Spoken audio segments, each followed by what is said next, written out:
इस चैप्टर का नाम है ट्रांजिएंट हीट कन्वर्शन। ट्रांजिएंट का मतलब क्या होता है? तो वो ऐसा हीट जो कभी भी किसी एक प्लेस पे सैचुरेटेड नहीं रहता है, मतलब वैरी करता रहता है different place to different place. तो ये जो different place to different place heat vary करता है, एक्चुअली हीट मतलब क्या? तो वो उसको टेम्परेचर को डिफाइन कर रहा है। मतलब टेम्परेचर कभी भी एक जगह पे यूनिफॉर्म नहीं रहता है। इसका एग्जांपल है, जैसे तुम अभी भी बैठे हुए हो, तो अगर तुम ऑब्जर्व करोगे कि तो तुम इधर उधर मूवमेंट कर रहे हो, तो ये मूवमेंट की वजह से तुम्हारी खुद की बॉडी का टेम्परेचर जो है वो वेरी होता है। तो ये जो वेरी वाला नेचर है, मतलब इस इधर उधर घूमने फिरने का, इसे हम लोग बोलते हैं ट्रांजिएंट नेचर। तो ये हीट में सबसे ज्यादा पाया जाता है। तो ये जो बुक है, ये सेंजल से हम लोग पढ़ रहे हैं। तो सेंजल भाई साहब ने ये बताया कि सेंजल ने ये बताया कि ये जो हीट होता है किसी भी बॉडी का, वो एक्चुअली दो चीज़ों से वैरी होता है। सबसे पहला उसका वॉल्यूम या उसका डिस्प्लेसमेंट बोल सकते हैं, और सेकंड जो होता है वो उसका टाइम डिपेंडेंट होता है। अब मतलब क्या हुआ? तो जस्ट एक एग्जांपल कि अभी मैं रिलैक्स मोड में बैठा हूँ, तो मेरी बॉडी का टेम्परेचर कुछ और होगा। लेकिन अगर अभी मैं कुछ दूसरे डिफरेंट एक्टिविटीज, हैवी एक्टिविटीज करने लग जाऊंगा, तो मेरे बॉडी का टेम्परेचर चेंज होने लग जाएगा। तो अगर बॉडी का टेम्परेचर चेंज हो रहा है, मतलब हीट जो है वो इंटरेक्ट होने लग रही है।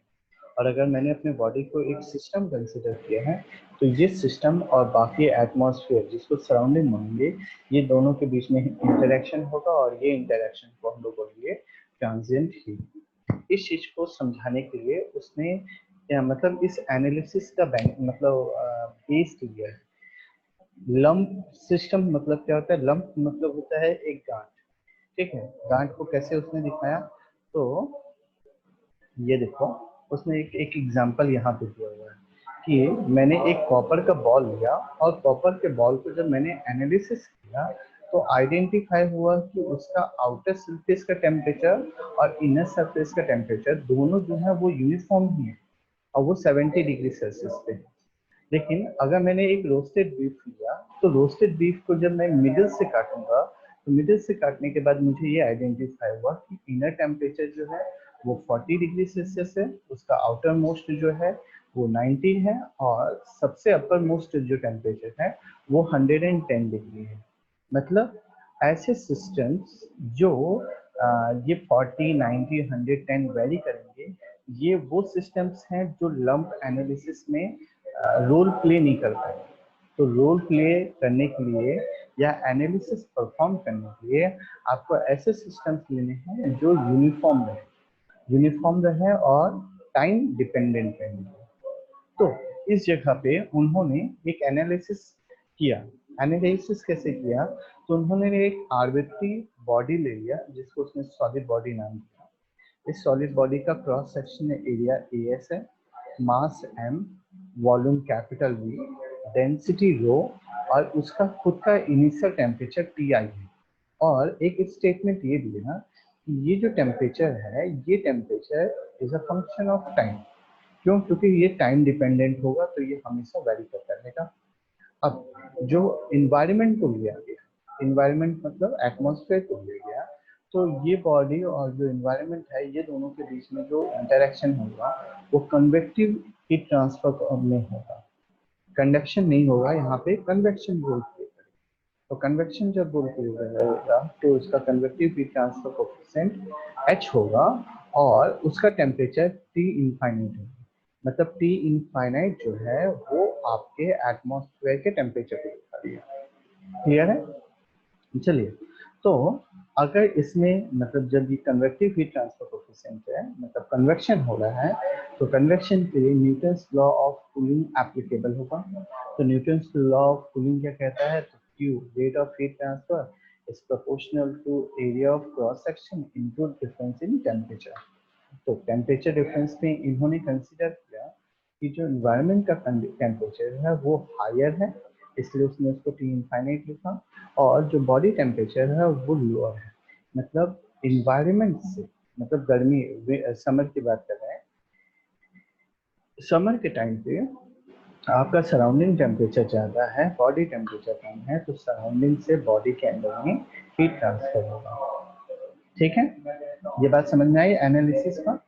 चलिए, तो जब ये एनालिसिस का मतलब समझ में आया तो उन्होंने क्या किया, यहाँ पे उन्होंने एक स्टेटमेंट लिखा। स्टेटमेंट क्या लिखा कि during a differential time interval D, मतलब एक हमने टाइम इंटरवल लिया D T, the temperature of body rise by difference amount D T. So the energy balance of the solid for the time interval dt can be expressed by, मतलब क्या हुआ, तो ये कितना बॉडी हीट गेन किया, ठीक है, या हीट का इंटरेक्शन किया, उतना ही टेम्परेचर चेंज यहाँ पे होगा। ठीक है, मतलब क्या हुआ, तो heat transfer into the body during dt time, तो हीट ट्रांसफर कितना हो रहा है, तो हीट ट्रांसफर हो रहा है h into area of cross section t infinite minus t eight interval dt interval पे इतना हो रहा है। और कितना चेंज हुआ, तो increase in energy of the body during dt, तो एनर्जी कितना इंक्रीज हुआ, तो हमने वो लिखा m into C P into delta T. अब ये डेल्टा टी क्या है, तो डेल्टा टी को यहाँ पे उन्होंने डिफाइन किया टेम्परेचर डिफरेंस बिटवीन टी, मतलब बॉडी का टेम्परेचर माइनस इनफाइनाइट का टेम्परेचर। ठीक है, याद रखना ये यहाँ पे दोनों एक दूसरे के अपोजिट में काम करें। आपने क्या लिखा सबसे पहले, टी इनफाइनाइट माइनस टी, मतलब टी इनफाइनाइट कहाँ का हुआ, एटमॉस्फेयर का हुआ, और टी जो है वो बॉडी का टेम्परेचर होगा। बाद में उन्होंने जब M C P delta T किया तो बॉडी का टेम्परेचर हाई हो गया, तो टी माइनस डेल्टा टी। और ये जो मास है, तो क्या मास को हम लोग लिख सकते हैं rho into V, density into volume. और यहाँ पे उन्होंने बोला है कि टी जो है इट इज, मतलब T infinite is equal to constant. Constant क्यों दिया, क्योंकि जब हम एटमॉस्फेयर लेते हैं तो एटमॉस्फेयर का टेम्परेचर बहुत ही रेयर चेंज होता है।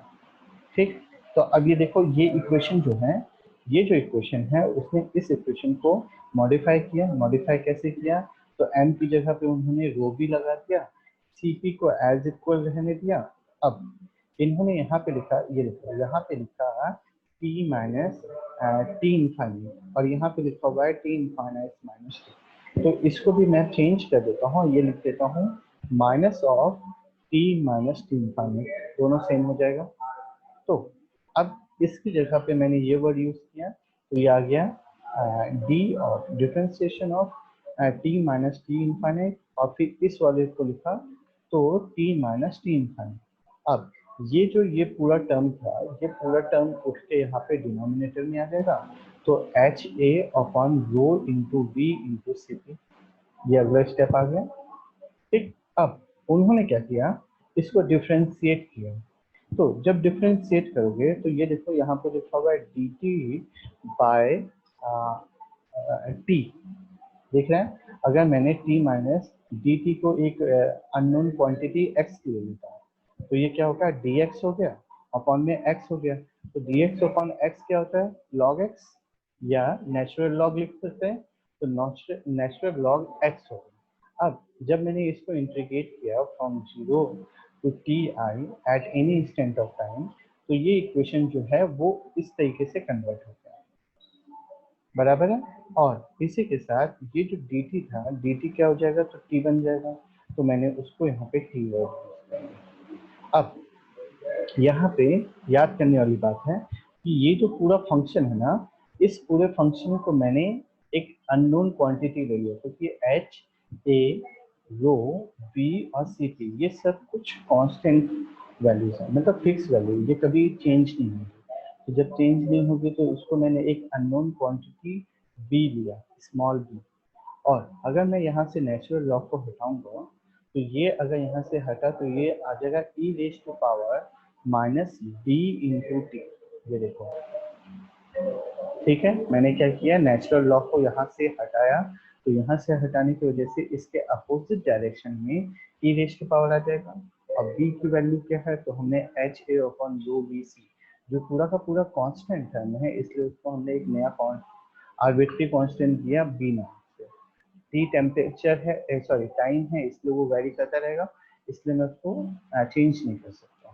ठीक है, तो मेरा इक्वेशन क्या बना, T T at the function of time minus T infinite upon initial temperature minus T infinite is equal to e raised to power minus dt। Okay, तो इसके बेसिस पे उसने कुछ पॉइंट्स लिखे जो आपको याद रखना है कि it is a positive quantity whose dimension is time inverse। The reciprocal of b has time unit, usually second, and it is called time constant। Equation 4 is plotted from figure 4.3 for different values of b. There are two observations can be made from this figure and relation above। मतलब क्या हुआ, हमने क्या किया कि different different D की value लिया with different मतलब टाइम इंटरवल पे, तो हमें different different curves find out किए और ये कर्व के बेसिस पे हमने दो ऑब्जर्वेशन या दो कंक्लूजन पॉइंट रखा। अब कंक्लूजन क्या क्या है, तो पहला है equation 4.4 enable us to determine the temperature. Determine का देखो, जे इनफाइनाइट आपका कांस्टेंट इनिशियल बॉडी टेम्परेचर आपके पास है, ये बॉडी टेम्परेचर आपके पास है, तो आपको ये पता, और कभी भी मतलब कोई भी इंस्टेंट ऑफ टाइम पे अगर आपको इक्वेशन निकालना है तो अल्टीमेट मतलब टेम्परेचर निकालना है, तो आप उस बॉडी का फाइनल टेम्परेचर निकाल सकते हो। तो time t is required for temperature to reach a specified value tt। बात समझ में आया, मतलब कितने टाइम पे, दोनों वर्ड्स बोल रहे हैं, कितने टाइम पे आपका टेम्परेचर कितना पहुंचा और इतना टेम्परेचर पहुंचने के लिए आपको कितना टाइम लगा, आप ये दोनों इस इक्वेशन से निकाल सकते हैं। सेकंड जो है, the temperature of the body approach for ambient temperature T infinite exponentially। The temperature of body change rapidly at the beginning, but rather slow later on। A large value of B indicates the body will approach to environmental temperature in a short time। The larger the value of exponential B, the higher the rate of decay in the temperature। Note that B is proportional to surface area, but inversely proportional to mass and specific heat of the body। ठीक है, मतलब B जो होगा वो surface area पे depend करेगा proportionally, और inversely उसके मास और उसकी स्पेसिफिक हीट पे depend. This is not surprising since it takes longer to heat or cool a large mass, especially when it has a larger specific heat। मतलब मेरे ख्याल से अब आपको ये बात समझ में आ गई होगी कि अगर कोई बॉडी है जिसका लार्ज सरफेस एरिया है, मतलब बहुत ज़्यादा वेट है, मास है, तो उससे हीट होने में या कूल होने में काफ़ी लंबा टाइम लगता है। ठीक है, चलिए, तो वो अब जब ये आपने पढ़ लिया है तो इसके जो बेसिक टर्म्स हैं वो आपको याद रखने हैं। तो बेसिक टर्म्स क्या क्या हैं, तो once the temperature T with the function of time, T is varying from equation 4.4। The rate of convection heat transfer coefficient, heat transfer between the body and environment at time can be determined by Newton's law of cooling। तो मेरे ख्याल से ये आपको पता है, Q is equal to HA T minus T infinite। The total amount of heat transferred between the body and the surrounding medium over the time interval t is equal to 0 to t is simplify the change in energy contained of the body। तो अगर rate of heat transfer मतलब Q अगर convective heat transfer coefficient से flow होता है, तो ये flow होने की वजह से इस बॉडी में कितना एनर्जी चेंज हुआ, तो वो फाइंड आउट करने के लिए आपको कौन सा फॉर्मूला यूज करना है, तो Q is equal to mCp delta. और डेल्टा टी क्या होगा, तो with respect to time body का टेम्परेचर कितना है माइनस इनिशियल टेम्परेचर कितना है। ठीक, the amount of heat transfer reach its upper limit when the body reach the surrounding temperature.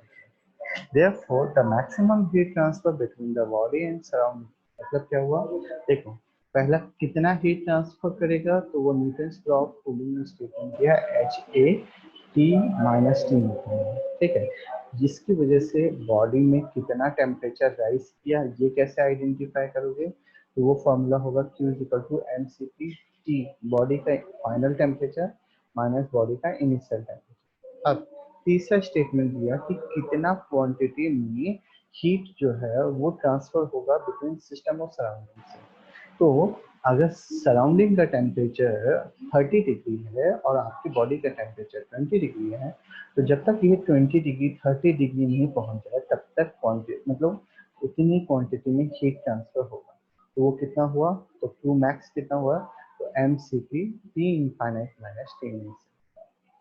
ये आपका पूरा का पूरा लंप एनालिसिस था कि मतलब क्या हुआ। सबसे पहले आपने एक आर्बिट्री बॉडी कंसीडर की, इस आर्बिट्री बॉडी पे तीन इक्वेशन मतलब दो इक्वेशंस थे, पहला न्यूटन्स लॉ ऑफ कूलिंग और दूसरा चेंज इन टेम्परेचर, और इस बेसिस पे आपने एक इक्वेशन फाइंड आउट किया, क्या कि T of function of T minus T infinite upon T initial minus T infinite is equal to E raised power minus B T. और b की वैल्यू क्या है, तो ये है H(A) upon rho into V into C P. बस इसके basis पे आपको पूरा का पूरा एनालिसिस करना है। अब कौन कौन से क्राइटेरिया है लंप एनालिसिस करने के, तो लंप एनालिसिस करते वक्त आपको एक नया वर्ड याद रखना है जिसको बोलते हैं कैरेक्टरिस्टिक लेंथ। ठीक है, अब ये कैरेक्टरिस्टिक लेंथ होता क्या है उसके बारे में। So the lump system analysis certainly provides great convenience in heat transfer analysis, and naturally we would like to know when it is appropriate to use it. The first step to stabilize a criteria for the applicability of lump system analysis is to define a characteristic length. अब characteristic length कितना होता है, तो उस body का total volume divided by cross sectional area. ठीक है, तो जब आपके पास कैरेक्टरिस्टिक लेंथ निकल जाएगा तब आपको यहाँ पे बायोट नंबर फाइंड करना है। ये यूनिटलेस क्वांटिटी है इसलिए इसमें कभी यूनिट्स नहीं आएंगे ना, ये याद रखना। तो बायोट नंबर क्या होता है, तो it is the ratio of convection of a body to the conduction of the, याद रखना, convection of the body या convective heat transfer coefficient, it is the ratio of convective heat transfer coefficient to the conductive heat transfer coefficient। तो convective heat transfer coefficient होता है H upon conductive heat transfer coefficient होता है K upon L। तो ये जो L है ये ऊपर चला गया, इस वजह से हो गया HL/K। क्लियर है। तो अब अगर इसको मैं दूसरे तरीके से लिखना चाहूँ, मतलब ये देखो, ये इनिशियल को फाइनल किया और फाइनल को वापस इनिशियल करना, तो बी आई इक्वल टू क्या हुआ, H upon K by L at delta T, मतलब डेल्टा टी टेम्परेचर पे।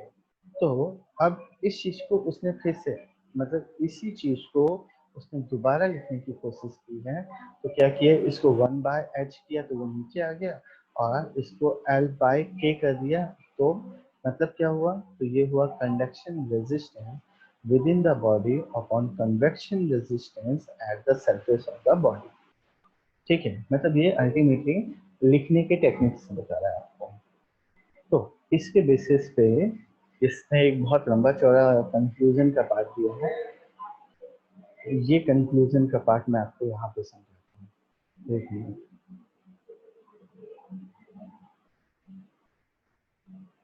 ये है यहाँ पे, एक्चुअली ये आपका टॉपिक का ही पार्ट है ना। टॉपिक का नाम है transient heat conduction in large plane wall long cylinder and sphere with spatial effect. ठीक है, अब ये होता क्या वो मैं बता रहा हूँ। देखो उन्होंने क्या किया है, आपके जो सिलेबस के अकॉर्डिंग जो है वो है लार्ज प्लेन वॉल अकेला दिया हुआ है, लेकिन यहाँ पे लॉन्ग सिलेंडर भी दिया हुआ है और एक स्फीयर भी दिया हुआ है। तो मैं आपको कंडीशन समझा देता हूँ। कंडीशन ये है कि जो एटमॉस्फेयर का टेम्परेचर है वो T इनफाइनाइट है, H convective heat transfer coefficient है। अब जब यहाँ से हीट फ्लो करेगा, इस कॉर्नर से हीट फ्लो करेगा, तो बॉडी का जो इनिशियल टेम्परेचर है वो टी आई है, और ये एल डिस्टेंस मतलब इसका थिकनेस जो है वो एल है।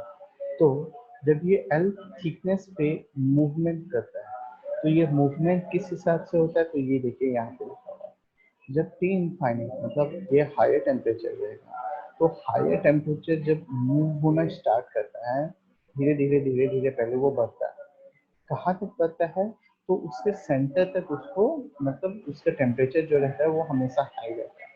लेकिन जैसे ही वो एक लिमिट पहुंच गया है, मतलब वो उसके सेंटर तक पहुंच गया है, उसके बाद ये टेम्परेचर जो है वो धीरे धीरे धीरे धीरे कम होने लग जाता है। ठीक है, ये देखो इस वाले में भी वही है कि टेम्परेचर धीरे धीरे धीरे बढ़ा और उसके बाद अल्टीमेटली कम हो गया, और फिर से सेम रूल्स फॉलो किया, धीरे धीरे धीरे कम हो गया। मतलब कंक्लूजन का पार्ट ये है कि अगर आपने एक मोटी सी दीवार लगा के रखी है, जनरली ये प्रैक्टिकल एग्जाम्पल है कि जब आप घर वगैरह में जाके मतलब गांव में जाके देखो, तो आज भी वहाँ मोटी मिट्टी की मोटी दीवार रहती है। और मिट्टी की ये मोटी दीवार मतलब अल्टीमेटली क्या काम करती है, तो आपका जो रेट ऑफ हीट ट्रांसफर है वो एक टाइम तक मैक्सिमम तो रहता है, और उसके बाद वो धीरे धीरे मिनिमम हो जाता है। तो इनर सरफेस जो है या इनर एरिया जो है वो मतलब बहुत ठंडा रहता है। ठीक है, इसका दूसरा प्रैक्टिकल एग्जांपल, आपके जो पुराने फोर्ट एरियाज हैं, तो आज भी देखो फोर्ट की जो दीवारें हैं वो बहुत ज़्यादा मोटी हैं। तो उसके एक तो सिक्योरिटी है, लेकिन दूसरा जो है वो हीट ट्रांसफर देती है।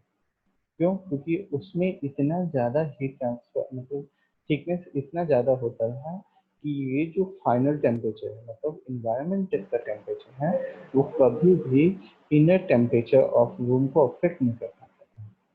लेकिन आजकल की जो दिवाली मतलब वॉल्स होते हैं वो क्या होती हैं, उनका थिकनेस कम होता है, तो ये जो टेम्परेचर लिमिट है ये एक्चुअली क्रॉस हो जाता है, और ये क्रॉस होने के बाद ऐसे कर्व फॉलो करके आपके रूम के अंदर एंटर करता है। ठीक है,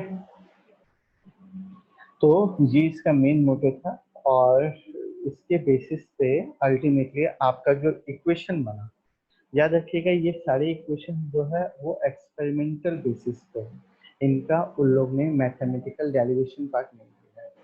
तो डायमेंशनलेस टेम्परेचर जो होता है वो आपने पहले पढ़ के रखा हुआ था, थीटा इज इक्वल टू किस पे डिपेंड करता है, तो विथ पोजीशन पे डिपेंड कर रहा है एंड विथ टाइम पे होगा। तो t ऑफ x और t minus T infinite upon t initial minus T infinite, ये आपने पढ़ा हुआ है, डिराइव किया हुआ है।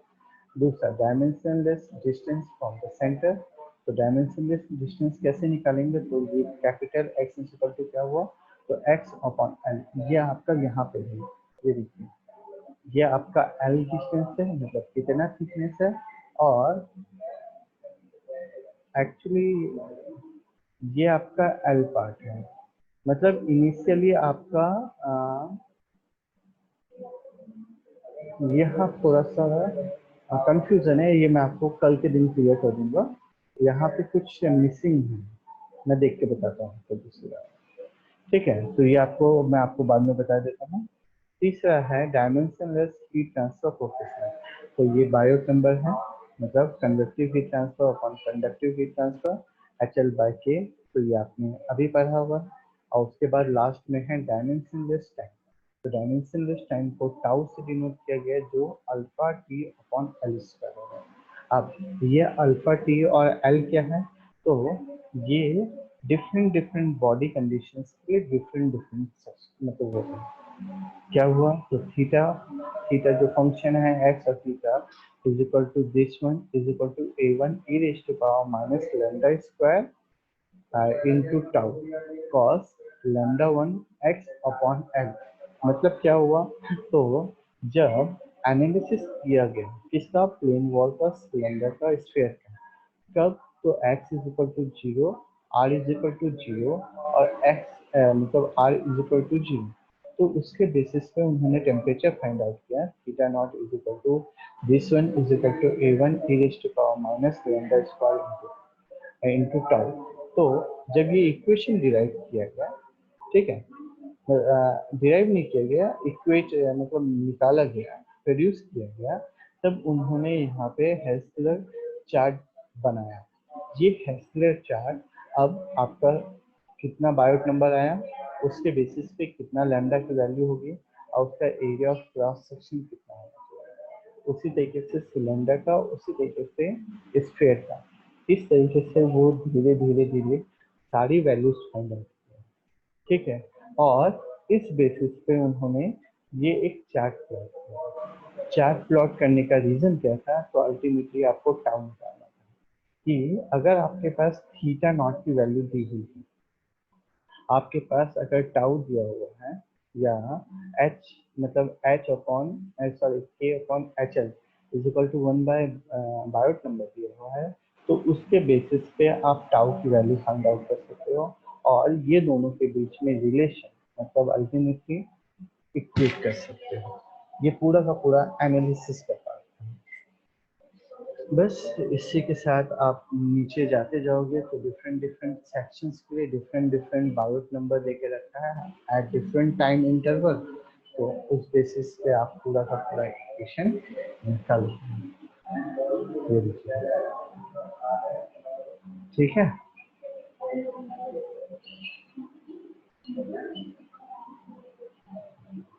बस इसी के साथ आपका ये जो चैप्टर है वो खत्म हो गया।